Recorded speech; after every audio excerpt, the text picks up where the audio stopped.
Hello, I'm Edward October. Over the years, I've narrated more ghost stories, horror shows, and creepypastas than I can count. And yet, the crimes discussed on our true crime podcast managed to scare the shit out of me. This program is not suitable for children or the faint of heart. If you are such a person, go ahead and switch off this podcast. Listen to something else.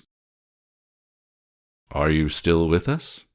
Well, we've warned you.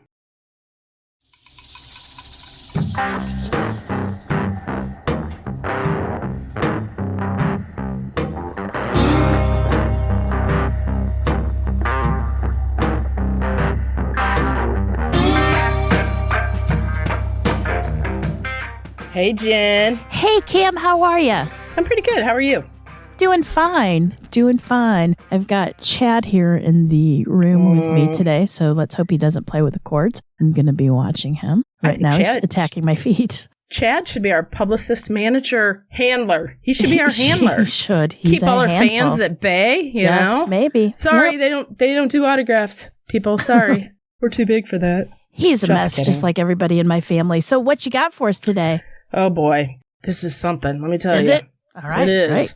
Ready to go? Yep, let's go do it.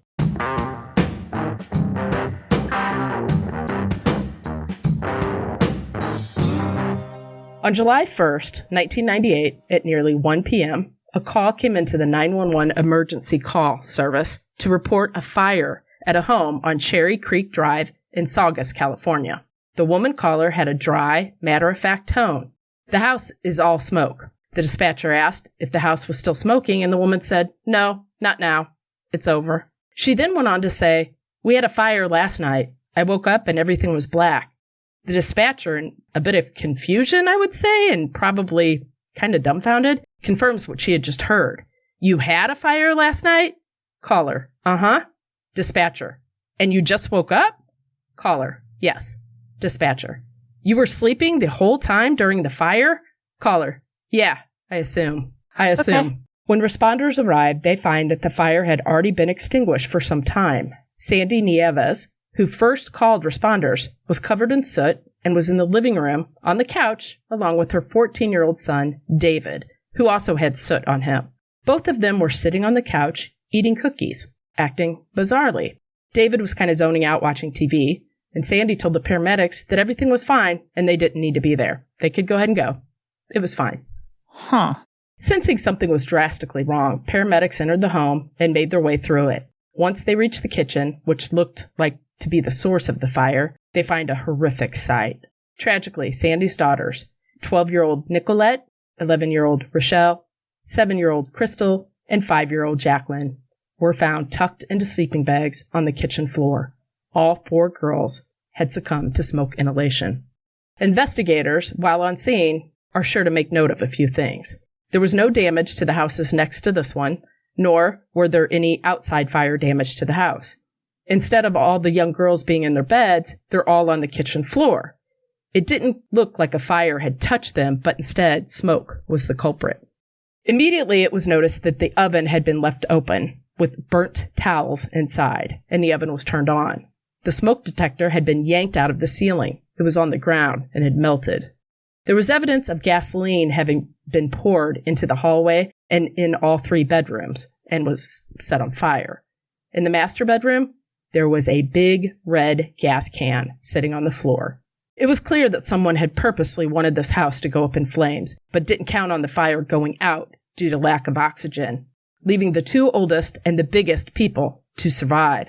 It's becoming clear that what looked like an accidental fire was a sinister, deliberate plan. The Los Angeles County Sheriff's crime scene team arrives as Sandi and David are taken to the hospital to get checked out. The decision was made to go to the hospital and interview Sandi. Investigators Robert Taylor and Dolores Scott head over to see if they can get more information from Sandi, while it's still pretty fresh. Now, Sandi claims that she didn't know when the fire started, where it first started, and she never even got up to check on the fire or even check on her daughters. Very unusual responses. That's what I meant. Why was she was just sitting on the couch saying, "Oh, nothing to see here," and the girls were dead in the kitchen, right? Yep, correct. Huh. Okay. When Taylor hits her with the, "Why did you do this?" to all these pretty little angels, Sandi claims she didn't do anything. Sandi goes on to state that the girls were all watching TV and eating popcorn on the kitchen floor, and the next thing she knew, she woke up coughing and the house was filled with smoke.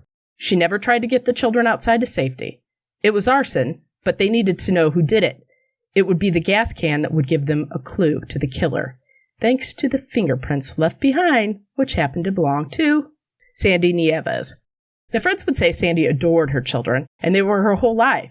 She was a great stay-at-home mom who was raising them to be polite and intelligent. What would drive a mother to kill her children? To understand this, we have to look at the events leading up to the blaze, just like the investigators did. Sandi met Fernando Nieves at just 15 years old. The two would date until age 19 when the couple wed. Shortly after the marriage, David was born, followed by Nicolette and Rochelle. In December of 1986, Sandi filed for divorce from Fernando.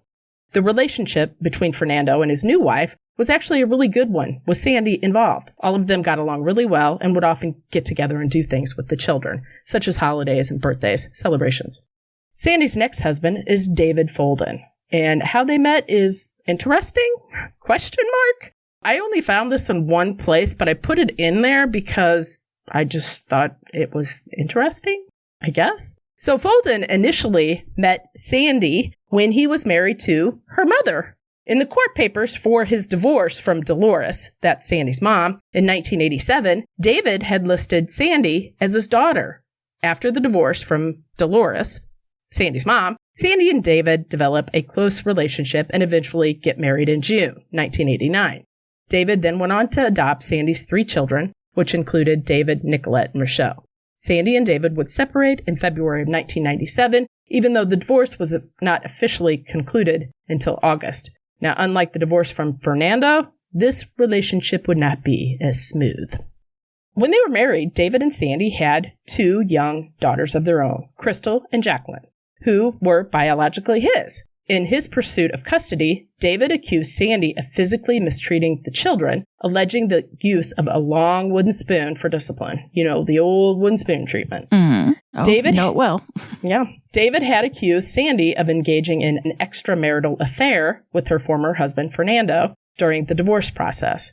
Now, David claimed that Sandi had shared her will and life insurance policies with Fernando and expressed her desire for him to have custody of all the children in case anything would happen to her, rather than David, the biological father, getting custody of his 2 daughters, which I'm sure did not make David too happy. Now, Sandi, on the other hand, shared her concerns about the children's safety, citing reported drug issues and violent behavior by David Folden's older son from a previous marriage. And his name is also David Folden. I know there's a lot of Davids in here. You just got to stay with me. Now, David Folden is 25 years old, and it's noteworthy because David had reportedly violated a restraining order on 2 occasions by coming within 300 yards of the younger children, which would be his siblings, as indicated in records from the Riverside County Sheriff's Department. So Sandi was very upset, did not want her ex-husband David to have custody of the 2 young girls because of his other son David was violent. Now, looking at the records, Los Angeles County Department of Children and Family Services, they had stated that they had never received reports of child abuse by David or Sandi, for that matter. All of this going on, Sandi had high hopes that she would retain full custody of her children. Now, despite being unemployed at the time, she believed her recent training to become a police officer and all of the job applications that she had been sending out would work in her favor in the custody battle. Sandi was trying to prove that she was a fit parent to the children by making an effort. Now, we are 1 week before the fire, and it was their son David's birthday. Now, this is the 14-year-old that had survived. And Fernando had all the kids over the weekend to celebrate. Fernando had dropped off the kids on that day, and he went home and commented to his wife that, things were off with Sandi and that he had a bad feeling. Just 3 days later, the 4 little girls would be dead, and Sandi Nieves was arrested for murder. Investigators had the who, but they needed the why. Now, the additional details provide a deeper understanding of the context leading up to the tragic events. Investigators learned that Sandi was casually dating a man named Scott Folk for several months, but he had broken off with her. Now, Sandi's emotional state, all of this going on, clearly she's in turmoil, she's in trouble. She did at this time threaten suicide and, in fact, wrote a suicide note. That took her children out of her care and into temporary placement with Fernando and David so that she could work on herself to get a little bit better mentally. Now, at this point, after she comes back, so furthermore, the relationship with Scott was marked by significant ups and downs. 2 weeks before the crime, Scott had broke up with Sandi yet again. So they had gotten back together and they were, kind of dating again. Everything was going pretty well. Well, that changed when Sandi told Scott she was pregnant with his baby.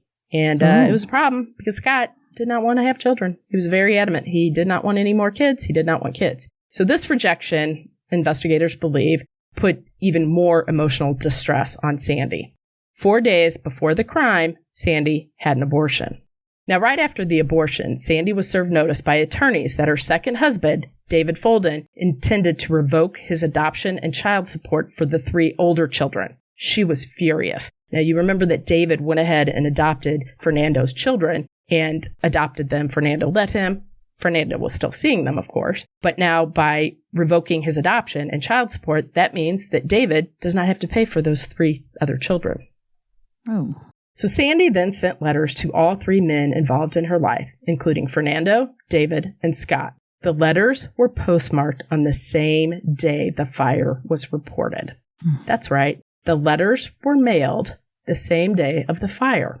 This suggested a potential connection between her communications and all of this happening. The letter to David was particularly telling. Quote, "Now you don't have to support any of us. Fuck you. You are scum." That was her letter to David. Oh, well. So you don't have to support any of us. You know where that's leading. So investigators learned that the very next day after the murders, Sandi and her ex-husband, David, were due in a Riverside County courthouse in advance of a hearing on Monday to reconsider custody of their children, as well as the division of shared property. So this was just the very next day after first responders reported to her house for that fatal fire. All suspicious, but... Well, here we go. We're going to get into it some more. As authorities piece all this together, this is what they learn. They believe that on the day of the fire, Sandi encouraged her 4 daughters, who were 5, 7, 11, and 12, to have a slumber party in the kitchen of their Santa Clarita home. Now, Santa Clarita and Saugus bump up against each other, so they kind of are interchangeable a little bit there. David told his mother that he didn't want to participate, but his mother really tried to force him. She pretty much said, "You have to do it." And David said, "Well, I'm not going to." But he didn't say anything. He just thankfully disobeyed his mother, and he went to his room, which in turn probably saved his life. It's reported that she then used natural gas from the oven to asphyxiate them. Then Sandi is said to have used gasoline to ignite a fire within the home. David would say that once the fire was going, his mother woke them all up and instructed them to breathe into pillows and blankets. David said he passed out. This fire resulted in the blackening of the interior of the house, but it caused very little damage to the exterior. In addition, investigators believe that Sandi may have tried to kill herself as well as David, but since they were older, it took more carbon monoxide to knock them out, so they survived. And I want to backtrack here. When first responders first got on the scene with David and he was kind of zoning out and Sandi was kind of not really making sense, they didn't realize it at the time, but looking back, they had been poisoned. Right. So it was making them act goofy, but not fatally. Sandi Nieves was charged with 4 counts of first-degree murder, attempted murder, and arson. The case went to trial on May 1st, 2000. Deputy Public Defender Howard Waco represented Sandi in court during the 3-month trial and told jurors to find her innocent, stating, "Sandi Dawn Nieves is and was not a murderer." He then added that the jurors should squeeze the grape of truth so that justice will come out. Waco explained that the notes that Sandi had written before the fire were simply hyperbole, and that Sandi liked to use dramatic language, adding that she was a very depressed person, but not so depressed that she would want to kill her children.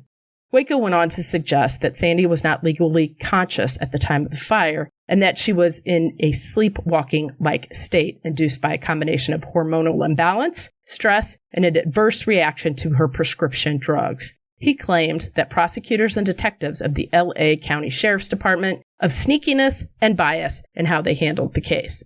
Sandi herself would call the trial a circus as it became clear that her lawyer, Waco, who was very experienced, by the way, was not playing by the rules. He would be held in contempt of court 8 times, often refusing to do what was asked of him by the judge. And this is in regards to, he would ask a question and the prosecutors would object. And, the judge would say, okay, overruled, you can ask the question, but you got to phrase it differently. And he would purposely ask the same question again, not changing word. And he would do it over and over. He was very, I don't know. I'm not sure. He was an older gentleman. And I don't know if it was, I don't know. It was just very surprised odd. They didn't remove him from the court. If it was 8 times, it seems very excessive.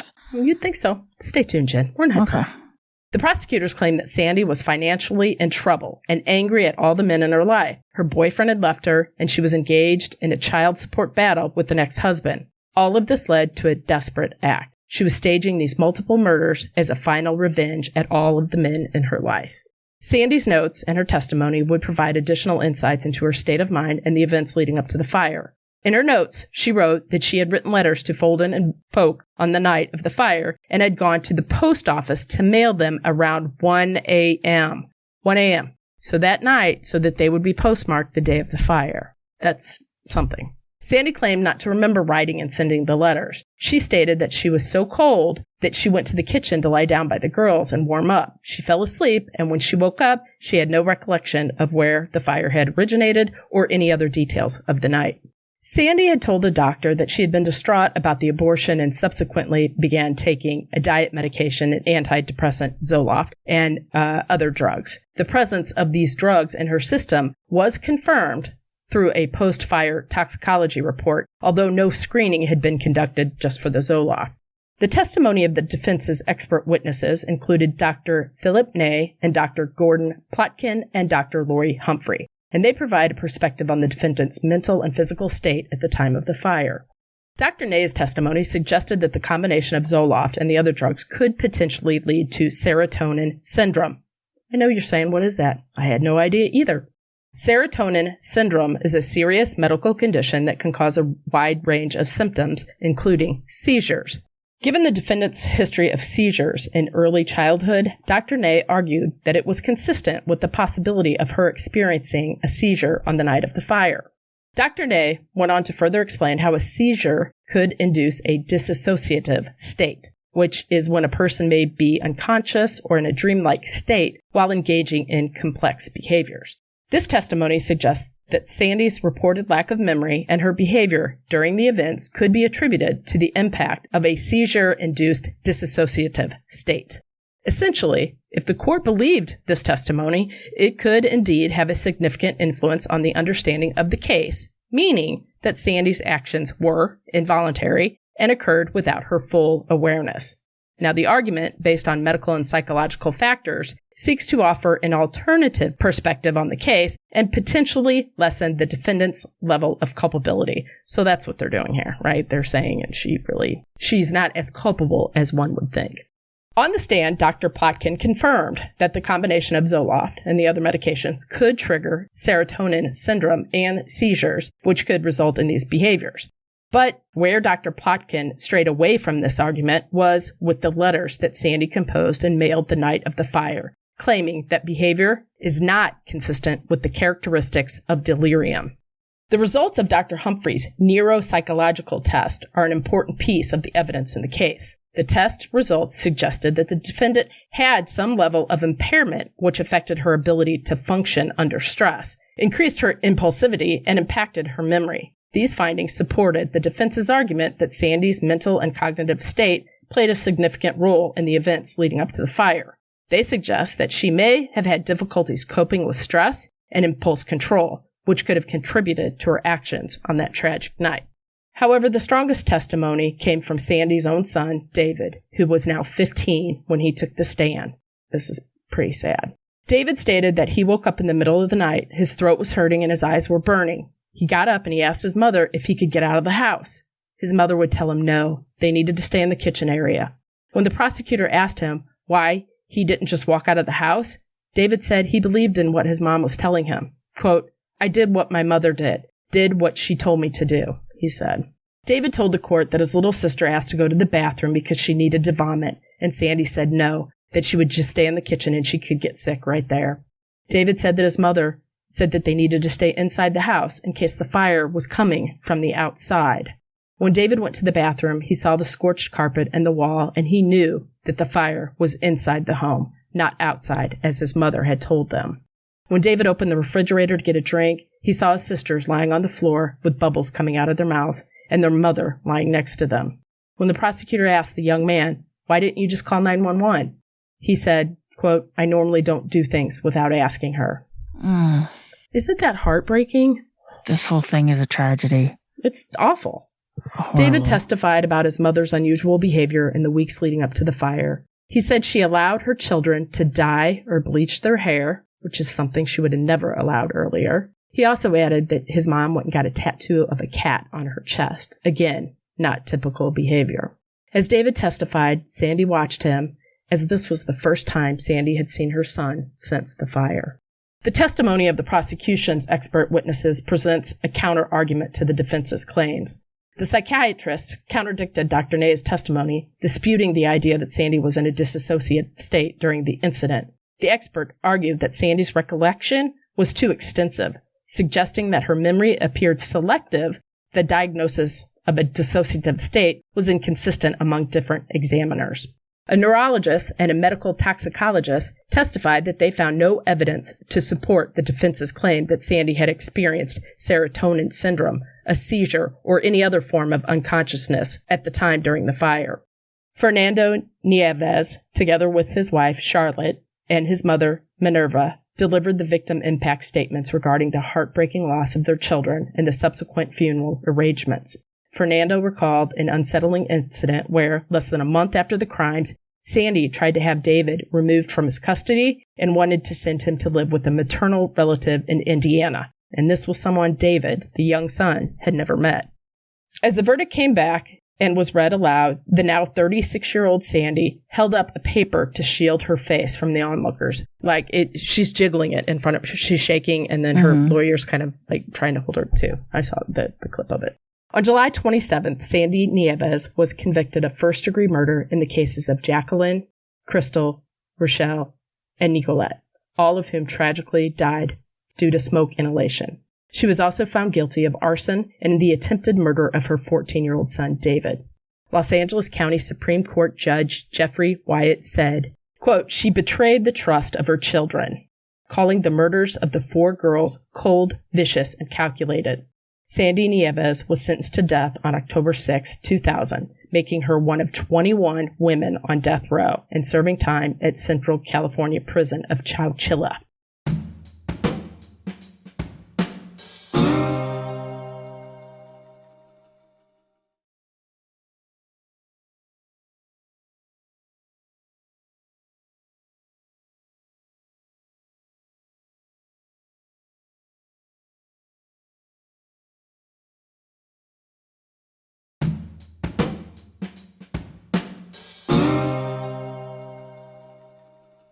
After her sentencing, she was asked if she had anything to say, and she said, "If I could take back time, if I was smarter, if I had time before everyone passed out, we would have gotten out of the house." Now, that's not the end. There's more, Jen. Of course there is. Right now, it's important to highlight that during the trial, Judge Wyatt consistently reprimanded and imposed penalties on Sandi's defense attorney for repeatedly violating court procedures. Remember earlier I said the prosecutor would... right? And then he would just ignore it and do kind of what he wanted. Additionally, the judge openly expressed skepticism about the credibility of the defense witnesses. This evident lack of regard for both the defense counsel and the witnesses inadvertently bolstered the prosecution's argument that Sandi possessed manipulative and deceitful characteristics. The verdict in this case generated a lot of controversy at the time, with experts attributing it to the judge's derogatory comments. And this was in front of everybody, which we all know is you're not supposed to do that. It's believed that these comments may have influenced the jurors' perception of the case, potentially leading them to view the crime as a tragedy rather than one deserving of the death penalty. In May of 2021, the death sentence was reversed by the California Supreme Court. The California Supreme Court referenced the untimely remarks made by the now deceased Judge Wyatt during the trial, describing them as inappropriate comments. These comments escalated in frequency during the penalty phase and encompassed both threats and disparaging remarks that disrupted the defense's opening statement and closing argument. In the unanimous ruling, Chief Justice emphasized that the trial judge's unmistakable bias against the defense counsel and witnesses, along with repeated mentions of their alleged improper behavior, inadvertently strengthened the prosecution's argument that the defendant was manipulative and dishonest. These very characteristics were pivotal in justifying the imposition of the death penalty. The trial judge essentially supported the prosecution's case with the authority of his judicial role, wrongfully omitted pertinent, potentially favorable mitigating evidence, thereby undermining the core defense argument in the case. Sandi Nieves' case serves as a reminder of the intricacies in criminal trials and the critical need to uphold the tenets of justice. Her case remains a subject of debate, understanding the difficulties in ascertaining guilt, culpability, punishment, and sentencing. And I'm sure this case plays out strong in law school. So that's the case of Sandi Nieves. I do have to say her lawyer was it was almost like he wasn't listening, but also the judge, that's just so wrong. Because as people, we just talked about this earlier, when things are going a certain way and there's like one side to be on and one side to be on, you're going to pick a side, right? It could be the good side or the bad side or whatever. So when you're sitting on a jury panel and you're looking at somebody that holds all this authority, like the judge, I think even without knowing it, you're going to take part of that in, right? You're going to say like, well, obviously he knows what he's talking about. Obviously that defense lawyer must not know what he's talking about. So I do agree with that. So yeah, horrible. Like I said, the authorities, looking back now, they sensed that the only reason Sandi and David lived was because they were much larger. They were larger, more muscle mass for that carbon monoxide to knock out and smoke inhalation to get into your system. All right, any thoughts on that? No, I'm glad that they reversed the decision, though. I mean, I don't know. I have that problem with the death penalty, though. You know what I mean? There's just some... I think what happened was Sandi thought they'd all go. That was the whole idea of it. It was going to be a murder-suicide. Yeah, I agree. And they lived. And that's why she wanted her son in there, too, with the girls. But him being 14, I'm sure he felt that he wasn't going to be with all those I'm not little doing kids. no slumber party. Exactly. Oh, that's the other thing I looked up. Okay, that's what I was going to add. And I didn't know this. I guess in cases that have been looked at through the years, when a parent, sometimes a mother, plans to harm their children in situations like this, they often give something to them prior. The police officer said sometimes they take the kids to Disneyland when they don't have the money, or sometimes. So she didn't have that, but she did let them color their hair. She got a tattoo. She took them out for ice cream one day. I'm just like, we're having ice cream for dinner or whatever, I do believe it was intentional. I don't think there's any way you could say it wasn't intentional. I just think she thought she would be going with them. I strongly believe it was murder-suicide. I do. I mean, she was desperate. She was money. She was just done. Right. No support, no money. And she was suicidal. She couldn't take her kids. It's heartbreaking. She's right where she needs to be, right? Hopefully getting the help she deserves. But I do have to say this. So I got the story off of Women on Death Row. But the one thing that struck me on there, and then I pulled out the court case and all that stuff, but I don't know, and I know we've talked about this, and I'm not a doctor. I don't play one on TV. I can barely play a podcast. You rarely even go to the doctor. Thank you. Much less. Yeah. The show opens with her talking about how it's so sad in there because it's the same thing. It's the same routine every day. And it's kind of like, oh, woe is me. And I was like, lady, honey, like your little babies died. Like they don't even get to have boredom. You're the reason why your babies died. It just kind of annoyed me. Hit me on the wrong side. Yeah, and I know. Nobody wants to die. I mean, how many times have we seen that? Like the bloodiest, most vicious murder, and then he takes a plea deal because he doesn't want to die with the death penalty. And it's like, oh, okay. So I don't know. But again, I have problems with the death penalty just like you, but for other reasons, I think. But yeah. Exactly. I can't even verbalize what I want to say this morning. Yeah. So yeah, there you go. That is it's a tragedy. Such a tragedy. I mean, luckily David was a teenager and decided to not do what he was told to do. Well, and then what I didn't include here is that she kept all the windows shut, too. When it's California. You have your windows open all the time. So if you smelled smoke, the first thing you're going to do is pop those windows open, right? And then how heartbreaking that David's like, let's go. And, as a parent or as a child listening to your parent, if they say, it's like there's a tornado outside, we're not going to go outside. We're safer in here. So I'm sure as a 14-year-old, that's what he's hearing. It's safer for us to stay in here, not realizing that it's not. It is not safer. So, yeah, that's it. Heartbreaking. Still, though, if he used that excuse, well, I didn't call 911 because I have to ask permission first. Why was he so adamant about not obeying his mother? Does that make sense? Adamant about obeying his mother. So right. Like, he disobeyed her to go hang out because he didn't want to be with his 4 baby sisters, which I don't blame the kid. Right. But, I wouldn't either. But why wouldn't he not call 911 because he needed permission? That's kind of odd to me. Not saying anything. I'm just thinking that's odd. I don't know. Also, everybody said she was a great mother and doted on those kids. Like she loved them and was a great mother. So that's why I truly believe she just thought her and David would be gone too. And I bet with the carbon monoxide poisoning and she wasn't in a right state of mind. Thank goodness, because she probably would have killed him and then killed herself as well, but didn't. I mean, they were eating cookies. Could you imagine? Your babies are on the ground and you walk in and the teenager and the mom sitting on the couch eating cookies. And with the daughters dead just feet away. Yeah. Obviously, they're not in the right mental state. So there you go. Well, that's a horrible story. Or case, I should say. Yeah, it is. And, I knew because we almost bought a house out there in Saugus, Santa Clarita. We looked at houses out there all the time. So I know right where that is. Wow. Awful. Anyway, do we want to talk about anything else? We got promo. Kind of depressed now. I know, right? To be honest. I know. Yeah, we do have a promo, though. Oh, who's our promo? Our promo is our friend Jen from I Talk to Ghosts. So I know her. I know. It's the Halloween time, and it's the last promo, and we wanted to make sure that you listened to the episodes that Cam and I were on her show. The first one was, I guess, October 6th. Yep. And the other one is October 13th. That was mine. Very interesting stuff here, I'm telling you. Not going to say who's who, but one of us is a big nerd geek that geeks out, and the other one sounds professional and reserved. It's your choice as to who's who. You know who's who. One of us is, One's just adored. Yeah. I know. I get it. I'm okay with it. Duh.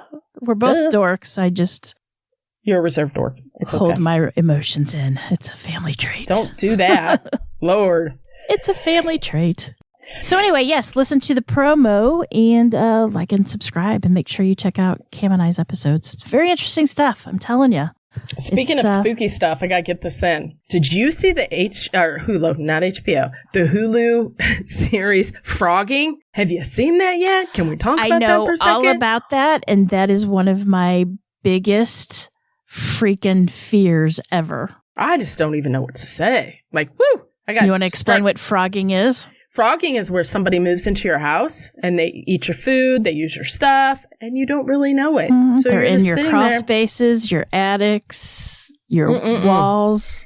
Living their best life off your stuff. Yeah. That's one Danny LaPlante all over again. They covered him. Him. They actually had the girls, the 2 daughters, remember from if you listen to our episode, the 2 daughters, and it was I kept thinking this is familiar, but they did it a different way kind of, so that was interesting. They're all strange. I mean, people are strange. I don't know how many times we can say that, but the one that I was just like, you go, girl. 3 college roommates, right? And the one has some time to come home from work. And they were experiencing things like their hairbrush would be gone, maybe their favorite pair of pants, their favorite coat. And one of the girls, it was cute. One of the girls is a fashionista, so she's very organized and has a ton of clothes. And so she knows exactly where stuff is, how it is, all that stuff. And so the one girl comes home from lunch and she is in her house and she goes to go to the bathroom. Well, as she's going to the bathroom, on the other side of the wall is her closet and she can full on hear somebody going through her clothes. And so she's like, oh, dang it. I left my phone in the kitchen. So I'd be jumping out the window. Okay. I wouldn't even. And she's like, no, I'm done with this. So she goes and she stands outside the door and she rips it open. And then she's like, excuse you. And it's a guy in there. And so instead of calling 911, she takes a picture of him, sends it to her friend that's a guy, and says, this guy's in my closet. Can you please come over right now? So he comes over there, and they don't even call police, but then they escort him out of the house, and then they go door to like the gas station where there's police officers. And they're like, this guy right here, and they arrested him and stuff. But I was like, how brave of you. I would have never done that in a million years. Ever. Mm-hmm. No. Nope. And so this guy... He's not the one that we talked about before with the Danny LaPlante, isn't it? No, Danny LaPlante's a different guy. I know, but on Danny LaPlante, we talked about a different guy that was caught in the girl's closet, and there's a picture, and I can't even think of it now. Is he blonde? Yes. Yeah, that's probably it. It's, yeah. But I guess this happens way more than you think. Who knew? I did not. Yep. So they just find a little way into your house, and yeah, no. I don't. Oof. I think I'd move out that day. Oh, nope. Yeah. No, I can't do it. Like I said, it's one of my biggest fears. Yeah. Seriously, that it's like somebody standing over your bed, they're living in your house or in your closet. Yeah, I can't. Well, another one, and I don't want to give too much away, but just to entice people to listen if you want to. Another one was a family from the he was wearing her. I'm sorry, he was wearing her clothes in the closet, right? Yeah, he was trying on clothes. Yeah. Mm-hmm. They thought it was a ghost. He said that. Yeah, he said. Yeah, they tried to sage the house. The three girls are cute as can be. And it just cracked me up because I was like, oh, to be young again, because you're like, let's just sage this thing. We're gonna burn it down. We'll be fine. It's a ghost. Because the one was like, well, we didn't know what we were dealing with, so we were just going to deal with it all. Yeah. And I think, didn't he ask her, I just looked it up, and he's like, he tried on one of her hats, went into the bathroom, looked in the mirror, and then turned to her and said, you're really pretty. Can I give you a hug? Yeah. And she's like, no. Yeah, exactly. Like, it was like this totally caught red-handed, and he didn't even faze him. Yeah. Mm-hmm. I remember we talked about that. I think we talked about it after the Danny LaPlante episode. People strange. Another episode on there, which is, I just don't even, nice little family, cute, two young boys, mom, dad, whatever, had moved to Hawaii. So they're living in Hawaii. So they went back to the States to see family, and they actually caught an earlier plane home. And they were seeing weird things happening. But, the husband's like, oh, it's your imagination. And then she's like, oh, okay, yeah, I didn't take your blanket, whatever, Well, then they come back from vacation, and the dad, thankfully, is trying to get the door open, and it's like somebody's holding it shut. So finally he gets it open, and there's a man, and he goes, this isn't your house. And he's like, yes, it is. And he's like, no, it's not. And then the wife is crying. She's like, where's my cat? And he's like, it's okay. I've been feeding the cat. Well, he was not feeding the cat the right stuff. Poor little thing. Cat lived. The cat's fine. But like how that all unfolded, and then what happened after that, they dodged a bullet, literally, let me tell you. But that's just, this isn't your house. Right. Yeah, it is. What are you doing? And the weird part was, she said the house was in total disarray. It was disgusting, except for the boys' rooms. He had laundered all their blankets and bedding, made their beds, cleaned their bedrooms. It was like those were the only two rooms in the house that he didn't do anything bad to. Mm-hmm. And instead he took care of it. And that guy, I have him on my list of cases to cover. So you know what happens. I do. You know what happens. Mm-hmm. I was like that. And just the sense that like you think something's off. Like, didn't I buy a loaf of bread? Where is it? Mm-hmm. I just, you know what I mean? You think you're going crazy. Mm-hmm. She said that one time she woke up in the middle of the night and her webcam on her computer was on, and she's like, what is that? And then, you don't really think. And she was like, who's going to be watching me? I don't know anybody who'd want to watch me, right? Mm-hmm. Oh, yeah. It's because you don't know the person who's wanting to watch you. That's in your house. The creepy part. Yeah, exactly. Creepy. Yep, and it's frogging, PHROGGING. Mm-hmm. Yeah, froggy. Yeah, I haven't watched it yet, but it's on my list of things that I want to watch. Yeah. And there's a dumb movie with that same base, but the three teenagers, but they bet each other that they can go sneak in people's houses and stay and stuff. And of course it goes sideways because it's a movie, but I can't even remember the name of it. But I had no idea that was a thing until I saw that. And I didn't even know that Daniel LaPlante, what he did, had a term, frogging. I didn't know that was a thing. I think that's a recent term. I'm not for sure. I guess. I first saw it when I saw it on a TikTok, and I sent it to you. It was this woman was out getting her dog or something, and all of a sudden she looked at the side of her house, and this little bottom basement window that just went to like an easement, and saw an arm go into her house. And she called the police.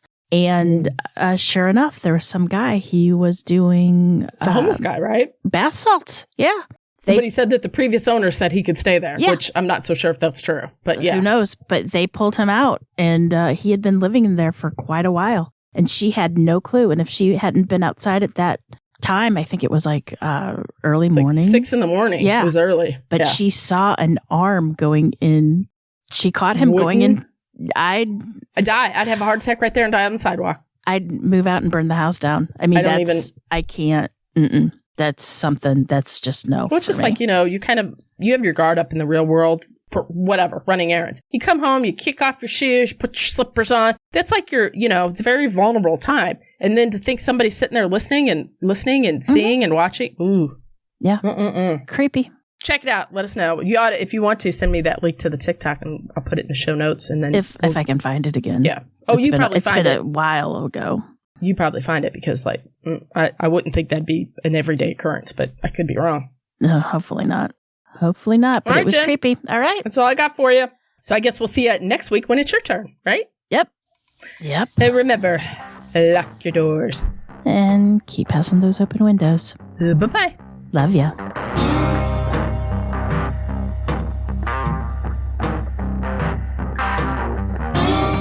Today's episode was researched and written by me, Cam. For more information about this episode, as well as all the sources I used, please check out our show notes or the podcast website at ourtruecrimepodcast.com. Our True Crime Podcast is developed and created by hosts Jen and Cam. Original music and audio mix of all our True Crime Podcast episodes is courtesy of Nico Vertesi from We Talk of Dreams. Listener discretion is provided by Edward October from October Pod VHS. Our True Crime Podcast is executive produced by Nico Vertesi and Dick Vane. Make sure to like and subscribe to Our True Crime Podcast wherever you listen to your podcast. We can be reached on Instagram and Facebook at Our True Crime Podcast or on Twitter at Our True Crime Pod. You can email us at ourtruecrimepodcast@gmail.com. If you really like the show, make sure to check out our Patreon at Our True Crime Podcast. Our True Crime Podcast is an OTC production. Hello, I'm Jennifer Page, and I talk to ghosts. In fact, that's the name of my podcast. With every episode of I Talk to Ghosts, I'll tell you true, chilling tales of ghostly encounters. Plus, you'll be there as I, a professional medium, give a lucky listener an on-air spirit reading, connecting the spooky with the spiritual. That's I Talk to Ghosts with new episodes every week on YouTube and all podcast apps. Come be spooky with me.